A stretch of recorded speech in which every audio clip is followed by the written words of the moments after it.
Jeg synes, det er fascinerende, og jeg bliver faktisk glad af at se det.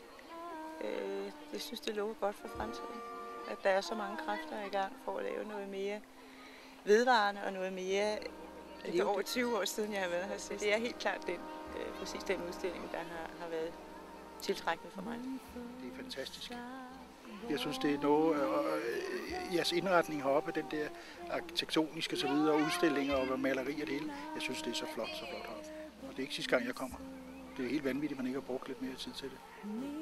Men nu har man tid til at gøre. Have the Modern Art Museum in Stockholm, which is also a nice one, but this is always so much nicer because it's a park and the sculpture, and usually good exhibitions and so on.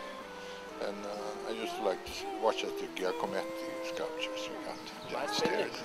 Og specielt udstillingen om arkitektur, grøn arkitektur, den er rigtig, rigtig interessant.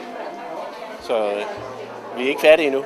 Vi blev bare sultne, og jeg skulle lige op og have en pause her. Med glæde hver gang.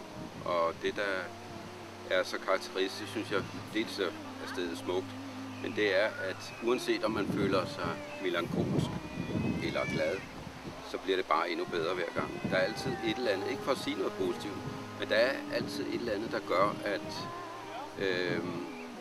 man bliver i godt humør på en eller anden måde, og får en oplevelse, som specielt med det arbejde, jeg går og laver skulpturer, der er altid et eller andet, jeg kan bruge heroppe, og det beriger min dag simpelthen. Så en gang om måneden er jeg at finde her. Det är inne och ute. Och inte ligga på havet. Ja, en vacker plats. Det är vackert. Så att jag känner att jag behöver inte titta på konst när jag kommer hit eller nu när jag känner att man kan vara här och ta det lugnt och som vi hänga i parken. Och det finns inga måsten liksom. Jag har tittat på det jag tycker om och sen